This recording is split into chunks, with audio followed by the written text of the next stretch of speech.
आँख सी लग गई बरक सी गिर गई चोट ऐसी लगाई मजा आ गया तेरे रश के कमर। बहुत शुक्रिया जनाब। बस एंड मेरी जाबाना वो सामने आ गई और जवानी जवानी से टकरा गई। चल चल चल मेरी जाबाना वो सामने आ गई। ओ अख तेरी यारो बंदे मारो बंदे मारो बंदे मार ओ कजल दी धारो बंदे मारो बंदे मारो बंदे मार। अखी ते सिलई जड़ी पई केडी तत बई चमचइए मचइए मुंह में मस्ती च आ गए दिल थींदा वेंदा ए निशई ओ पेड़े जणकारो बंदे मारो बंदे मारो बंदे मार वे कजल दी धार।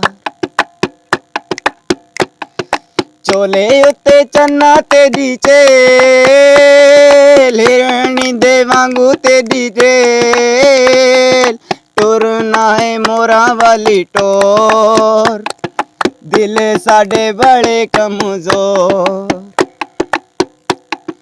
चोले उत्ते चन्ना तेरी चेल हिरणी दे वांगू तेरी चेल टुरना है मोरा वाली टोर दिल साडे डाडे कमजोर वे पेरे छणकारो बंदे मारो बंदे मारो बंदे मार वे अख तेरी यार। गले तेरे सोने वाली चैन पक्कियां बुलई तेरे नैन लख तेरा पतला मलूक देखे जेड़ा निकलिए हूँ। गले तेरे सोने वाली चैन पक्कियां बुलई तेरे नैन पक तेरा मकला मलो देखे जेड़ा निकलिए हो झल्ला पे अशारो बंदे मारो बंदे मारो बंदे मार वे पेड़े छणका रो बंदे मारो बंदे मारो बंदे मार। गले तेरे सोने वाली चैन पक्कियां बुलई तेरे नैन लख तेरा पतला मालो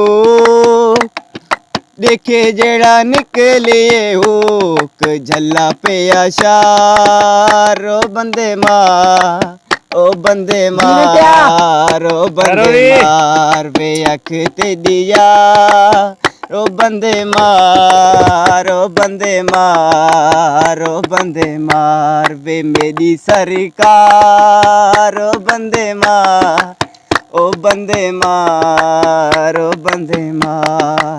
इतना नशा चन्ना तेरा लगदा क्या फुल्लां विच तेरी लोड़ फुल्लां विच तेरी खुशबू वे मेरी सरकार ओ बंदे मारो बंदे मारो बंदे मार वे मेरी सरकार। तुसां शादेब भाई को सुने तां इन्हां दी आवाज़ तुसां सुनो तो आपको चस आवे साकू तो चस आ गई है साहब तुसां ही सुनो तो चस आया थी तो इंशाल्लाह नेक्स्ट वीडियो नाल बाद मुलाकात थी साडे चैनल को फॉलो भी करे सो सब्सक्राइब भी करे सो अच्छे कमेंट इस वीडियो तो देसो तो आपको ताकि अच्छी वीडियो देखने को मिले तो इंशाल्लाह नेक्स्ट वीडियो बाद मुलाकात थी तब तक इजाज़त चाहने हैं अल्लाह हाफिज़। एंड आखिरी दो फिक्रे भाई मेरे रक्षे कमर पहली नज़र ये आप सुना दें। मेरे रश के कमर तूने पहली नजर जब नजर से मिलाई मजा आ गया। मेरे रश के कमर तूने पहली नजर जब नजर से मिलाई मजा आ गया। मेरे रश के कमर तेरी पहली नजर जब नजर से मिलाई मजा आ गया। आँख सी लग गई बर्क सी गिर गई चोट ऐसी लगाई मजा आ गया तेरे रश के कमर। बहुत शुक्रिया जनाब, बस एंड। मेरी जाबाना वो सामने आ गई और जवानी जवानी से टकरा गई।